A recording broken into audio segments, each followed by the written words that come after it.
What, 2 weeks ago maybe? Maybe 2 weeks ago. Unfortunately, he didn't wear the swimsuit to ours. But that's okay. There will be other times. I'll wear it next time. So anyhow, Alex is the host of a podcast called Conspiracy Castle. And he was recently on Tucker Carlson. So if you haven't seen that interview, it's pretty good. And so I was thankful that he accepted our invitation to come speak to us tonight. So if you guys can help me welcome Alex. Wow. Wow. Thank you so much, Lauren. I really appreciate that. Okay, guys. So a little bit about myself. I started speaking at a lot of meetings, and I would speak real earnestly. And like one of the reasons why at the beginning of the pandemic, there's this 81-year-old guy who'd always walk his dog around Bachman Lake. And then all of a sudden he stopped walking his dog because they closed the public restrooms. So, these are open air public restrooms. They don't have a roof on them. So I go and I speak in front of the Dallas City Council. I'm all like, this guy doesn't want to change his colostomy bag and, in the porta potty, can you open up the bathrooms? They looked at me like I was just a tinfoil hat conspiracy theorist. Well, lucky for them, I am a tinfoil hat conspiracy theorist. And I realized, these are elected politicians that once they get elected, they think for some reason that we work for them, when that's not the case. These elected politicians work for us.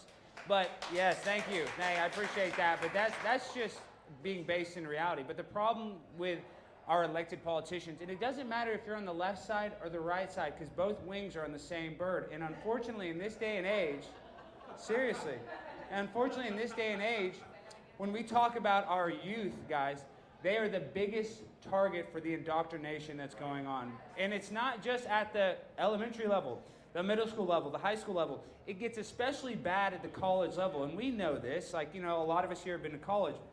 But this is the issue, guys, is now we're capitulating and we're making legislation and rules to appease for 0.001% of the students that are affecting the rest of the 99.8%.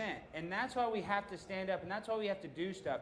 And guys, like I said, this is the issue though. This is a serious issue. They talk about trans athletes competing against women. You look at Leah Thomas, the NCAA champion in the women's swim meets.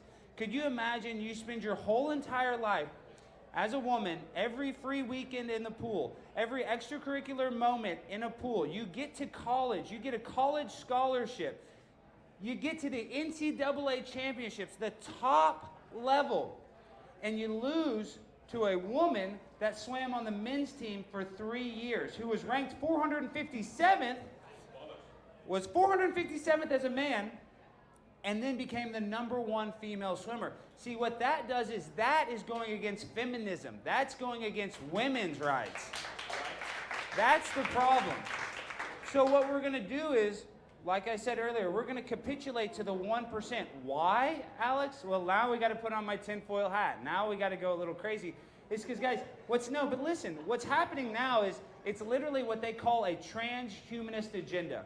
What they want is they want your kid dumb, drugged out on fentanyl. You look at all the overdoses. There have been over 100,000 drug overdoses this year. Yet all the news is going to do is talk about COVID. They're not going to talk about all the young kids that got a drug overdose, ruin their life. They're not going to do anything to help them. As a matter of fact, they're going to put them in jail if they're a young kid. They're going to actually just penalize our children. They're going to take advantage of them through a corrupt system. Look at our border, guys. We got a person, Kamala Harris, in 2 seconds she'll go to the border, she'll go to Poland, and she's going to talk all day long about the border between Russia and the Ukraine.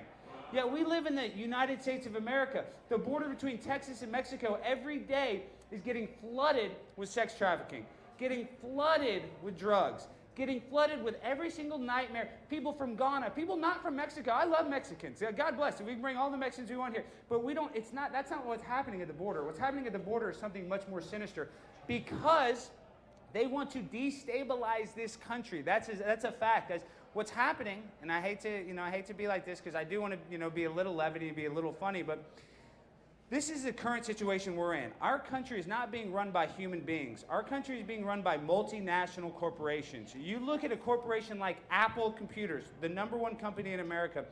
At their factories in China, at Foxconn, they have suicide nets because so many employees are killing themselves.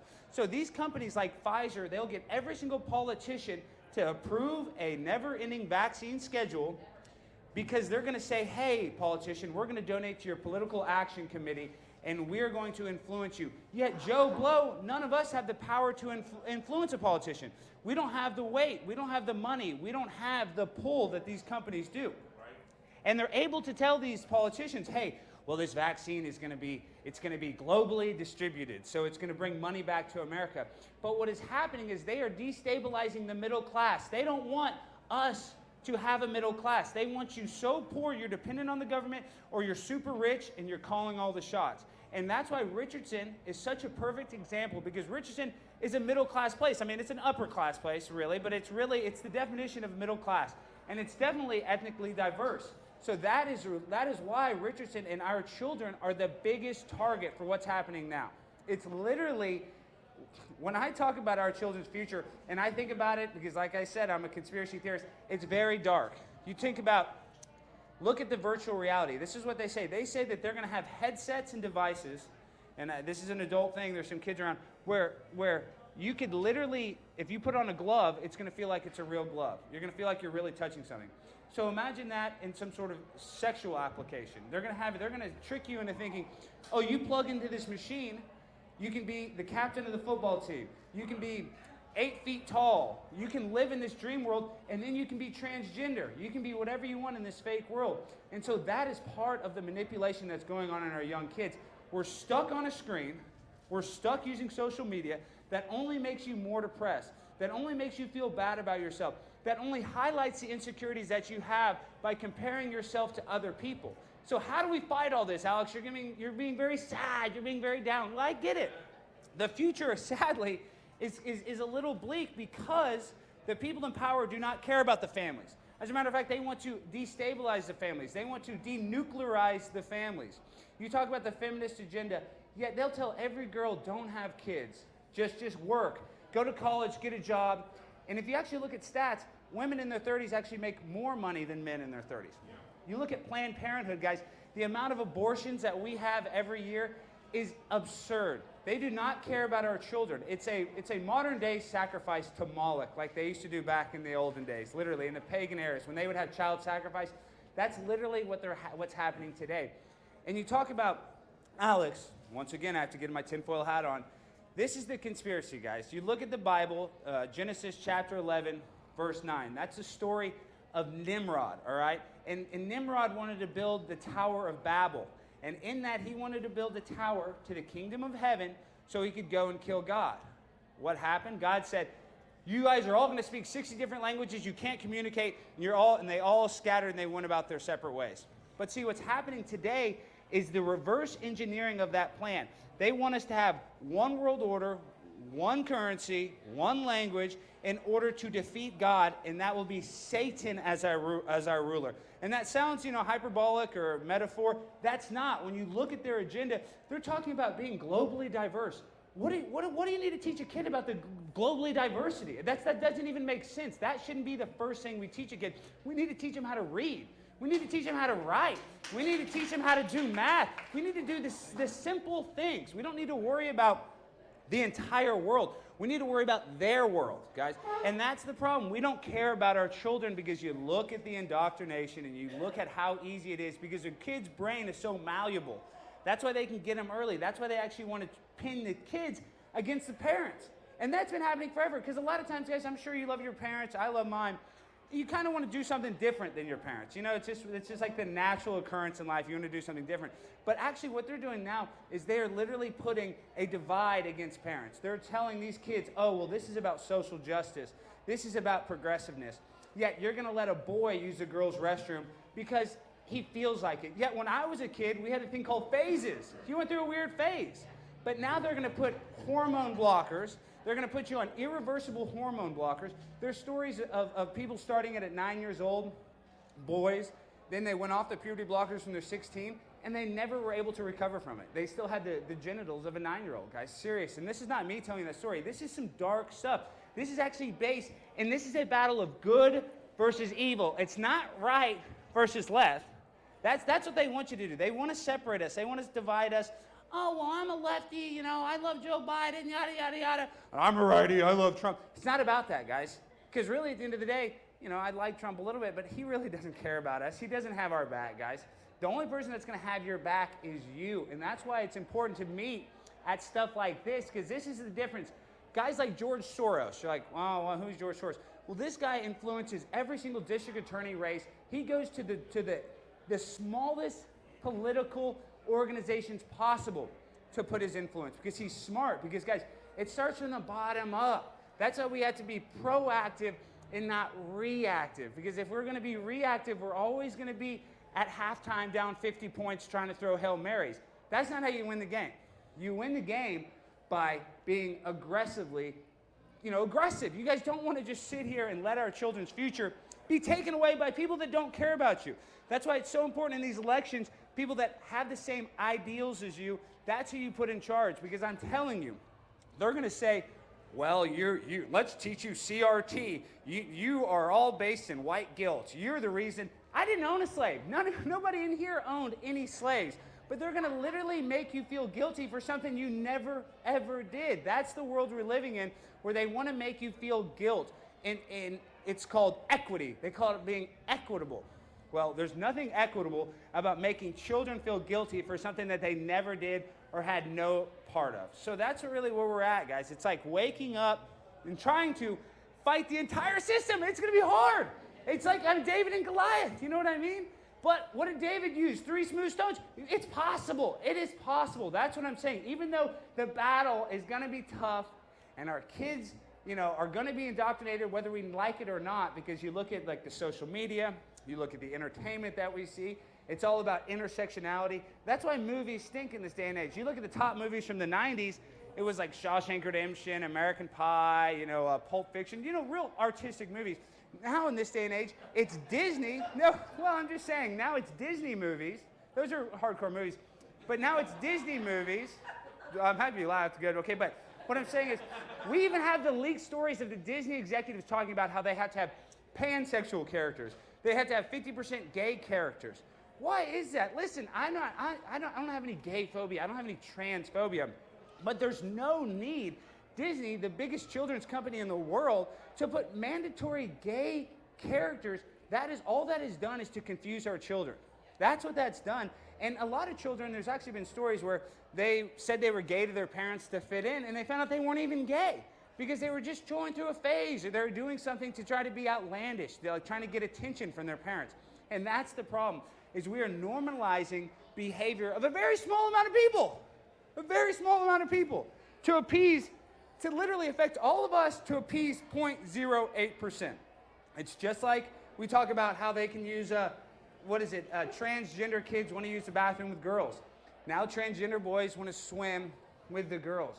That is what I call the upside down world. That's not the real world we live in.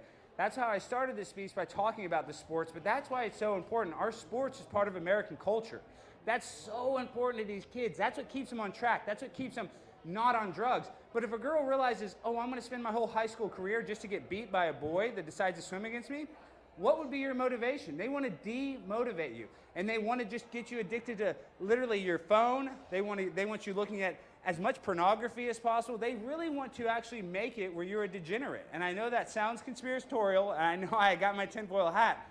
But when you look at all the things they're doing, and every single district is facing the same problem with the overabundance of CRT, with the overabundance of progressive values that have nothing to do with the family. As a matter of fact, they want to destabilize the family. You look at organizations like Black Lives Matter. I'm not hating on Black Lives Matter, even though the owner of it, or the president, Patrice Cullors, spent $6 million on a house in a 98% white neighborhood. But what I'm saying is, in their own agenda, it's the denuclearization of the family. That's not a conspiracy. That's literally what they write about. They say having a family is racist because there's some kids that might not have a family. And they'll even say in some math problems, like there's questions about, if Becky catches the bus and she leaves at 8:45 and she arrives 30 minutes later, what time would we get there? And parents complain, they said, that's disproportionate against African Americans because we ride the bus. So now these standardized tests are racist. Or they said, Jenna has 17 bananas. And, she sells 5 bananas. How many bananas? That's racist because black people like bananas or something like that. This is where we're at. We're not based in reality. We are being overly politically correct. And who's suffering? All of us, guys. And listen, I love you no matter your race, color, sexual orientation. I really don't care, but I just don't like the indoctrination. I don't like these children not knowing the difference because you can't see the forest for the tree that's right in front of our face. And a lot of people aren't realizing it because they got debt, they got a job, so it's hard. So they're just going to give their kid to the state, and they're just going to let the state raise their kid. Well, let me tell you something. That's the worst possibility because the state does not care about you. The state wants you on antidepressants. The state wants you dumb. The state literally does not want... This is where it comes down to, guys. And I'm not even a super religious person. I know I've mentioned God a lot, but they want you to think that you're just some sort of cosmic accident, that you're here and that nothing matters, when that's the farthest thing from the truth. Your life does matter. These children's life do matter. At one point, we had 8,000 grandparents, each one of us, great-great-grandparents to get here. And they had to do the hippity-dippity at that exact time for us to be here, or we wouldn't be here. So for you to be here, guys, is an absolute miracle. It's not an accident. You're here, and our children don't know that because these teachers will teach them that they're just some sort of accident and their life is meaningless and they might as well just get a job and be a debt slave. But when you look at the middle class, you look at companies like BlackRock, you look at companies like Vanguard that purposely go and buy all the houses, making it impossible for a young person to even buy a house, make it a young person to even start a family in this day and age, is way different than it was 20, 30 years ago. It's almost absolutely impossible because you look at the artificial inflation of house prices that are being bought by corporations. So that traditional American dream, instead of buying a house and starting a family, now it's renting a one-bedroom apartment and working at Amazon and being stuck on your phone and being an Instagram thought or being an Instagram taking selfies, and that's where you get your joy from, is because I got 100 likes on my photo. And that's another thing, is the materialism. They want you guys addicted to material things because they want to put your ego into inanimate objects instead of spreading love, instead of creating something. They literally want to keep you depressed. And then when you're depressed, what do they say? Any doctor will give you an SSRI, an antidepressant like that. And guess what is a known side effect of the antidepressants? Suicidal idolization. So they literally are giving children antidepressants that make them more suicidal. Yes. That's not a conspiracy. That's a fact. And any doctor will give it. Yet, if a kid had a serious problem and they go to their school counselor, that counselor is not going to actually help the problem. They're going to try to keep us medicated. When you look at the pandemic, not one doctor, not one Jen Psaki, not Joe Biden, not even Donald Trump. Nobody said go exercise, get some vitamin D. Nobody said that. Nobody said that. They said just take your third booster and shut up and sit in your house. Seriously, and that's where we're at. So if you guys think, this is the issue though. It's called cognitive dissonance. That's when you know the government lies to you, but you still think they have your back. But see, I'm done with the government peeing on me and telling me it's raining. And you guys should be too. I'm serious. That's what they're going to do. They're going to tinkle on you all day long and say, oh, I hope you like the rain. I hope you guys brought your umbrella. Because that's where we're at. The government does not have your best interest. The only person that has your best interest is the person you love, your mother, your father, your son, or your daughter. So do not let the government, whether it's an independent school district at a public school, whether it's your local government, do not let them control your lives. And every single person here should stand up and do something about it, because I started speaking at these meetings. Now I've gone viral. Now I've got millions of hits. You know, I have, production deals. People give me money to create content. I'm not saying that that's what your goal is at the end of the day. Really and truly, I mean, my goal was to, I guess, wake people up to the travesty that's going on in the world. And when I first started and created my channel, I was like telling people these facts, kind of like what I'm doing with you guys. I'm being kind of serious. But nobody wants to listen to that. So when I started going to the meetings and I started astroturfing, I started pretending. It's called culture jamming. I get the worst part of our culture and I jam it right in people's faces. So then they can see, oh, is this really what I sound like? Is this really how crazy we are? Are we really having guys that swam on the men's team for 3 years be the women's NCAA championship? So we just jam it back in their face. That's the only way that we can actually wake people up from what I call trauma-based mind control. And you're like, what does that mean, Alex? Well, that's when you watch CNN and every second there's a death scroller. X amount of people dead. Never, oh, this person lived. It's never some happy-go-lucky story. It's always something to keep you in a state of fight or flight. So you're constantly scared about the future, because when you're in fight or flight, you can only see 1 inch in front of your face. You can't see the big picture, because they don't want you to see the big picture, because the big picture is rigged against every single one of you. It doesn't matter how much money you have. It doesn't even matter how much influence you have, because at the end of the day, If you're a part of an organization like this, there can be somebody that can vote against you. There can be somebody, whether you're mayor, the city council can vote against you. So what we have to do, instead of letting the government and everybody divide us into groups based on race, based on sex, we have to figure out a way to come together. I know that sounds crazy in this world, but we really need to put our differences aside and actually come together in some sort of way if we want a better future, because that's what they're always going to do. They're always going to divide us so that we're fighting each other.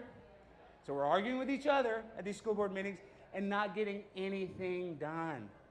That is their plan. So really, we have to give these people grace, even though they have, crazy viewpoints and they're against us. By us fighting them, that's not the way. You got to kill them with kindness. So in this day and age, we are literally up against Satan, basically, And there's no other way to put it. I mean, these are satanic people. You look at a lot of these people in power, you don't want to get too dark, but you look at Hillary Clinton, you look at when Bill Clinton cheated on her, she went after the women. I don't know if you guys remember that, so that's kind of weird. And then you look at a guy like, you look at Bill Clinton, he flew on Jeffrey Epstein's plane 26 times without his Secret Service. Jeffrey Epstein, convicted pedophile, with Ghislaine Maxwell, who was at Hillary Clinton's daughter's wedding. I'm just saying, Ghislaine Maxwell, these are some of the most powerful people in the world hanging out with convicted pedophiles. So what does that make you think? Do you think people really care about our children if these are the type of people they associate with? Guys like Bill Gates associating with Jeffrey Epstein. Now, this isn't a conspiracy. This is out in the open. And this guy wants to vaccinate everybody. And you look at New York City, they want to keep masks on kids 5 and younger. Why? Because they want the kid to get used to it. So the kid feels like, oh, this is my protection. But what we don't realize is the main way we communicate, one of the main ways is through nonverbal communication, with a smile, with a nod. When you put on the mask, you can't communicate that way. So they're just dividing us from each other, getting us stuck into what I call, this is the dark world, the metaverse. You guys hear about that? Facebook, metaverse. Literally, they want you to feel so depressed. They want to keep you so sad so that your only escape is to plug into a digital world where you can be anything you want, where you can go to fantasy land. And let me tell you something, probably not in our lifetimes, I hope not, but in somebody's lifetime, they're going to tell people, there's a movie, it's called Vanilla Sky, and there's a lot of predictive programming in this. But in that movie, it was about this really rich guy. He was the only guy that could afford it. He plugged into this fake world because this girl that he loved died, and then he could live with her forever in this fake world. So that's what I'm saying, is that's just using that as an example of why the metaverse is so dangerous. Is literally your children, one day they're going to say, plug into this computer program because climate change, because you have too much greenhouse emissions. So as soon as you plug into the metaverse, it's going to kill you and you're going to die. That's what's going to happen. And you're going to think that you're living. And they even have the technology. You can look at this. They say the future of crime and punishment is you'll be able to put on a headset and it'll make you think that you did a 10,000-year sentence, but it only lasted 10 minutes. So what I'm trying to say, this is serious. You can look at these articles. So the point I'm trying to make is the future is going to be very bleak unless we do something about it now. Unless we try to open people's minds to what's really going on, because they're going to call you guys tinfoil hat conspiracy theorists. They're going to say, oh, you guys are just crazy parents. No, you guys care. That's why you're here. And so we have to be proactive so we're not at halftime, down 50 points, throwing Hail Marys, and just sacrificing our children to the belly of the beast. Because everybody here, we didn't have that same thing. Like, I'm still a young man, but I still like to think that my teacher, I didn't know about my teacher's sexuality. I didn't know. I had no idea. But now they have the Don't Say Gay bill, and it's all these teachers like, I can't tell my students I'm gay. What? Yeah, you shouldn't tell your 4-year-old student that he's gay or you're gay. It doesn't matter. You shouldn't be talking to your kids about sexuality. But they want to over-sexualize our children. They want to overstimulate our children.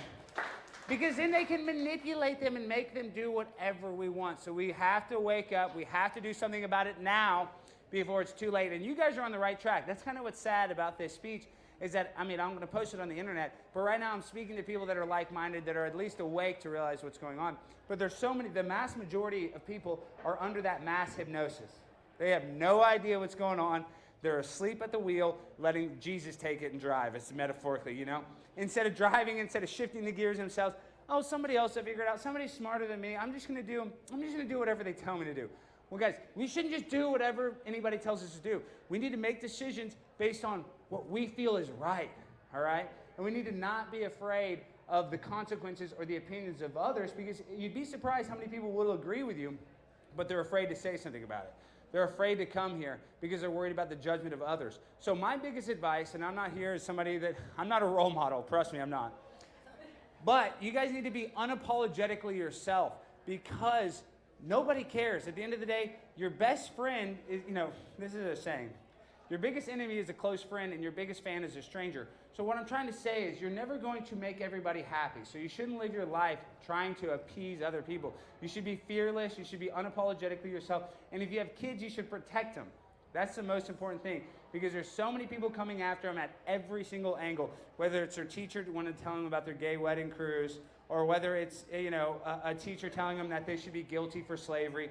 It doesn't matter. They're going to be under constant manipulation. So you have to spread love, you have to love each other, and we need to stop fighting. Like when we go to these meetings, I can go there and be crazy and be a goofball, but I'm telling you, each and every one of you should speak up because it does have an effect. It might not seem like it, and it might not at the very first time, but the more you do it, even over time, water will wash away a smooth stone. So I'm telling you, you guys just got to keep fighting because nobody's going to fight for you. So I just want to appreciate you guys. Thank you guys for letting me speak. I'm Alex Stein. Thank you guys. I don't know. Lauren, come on up here.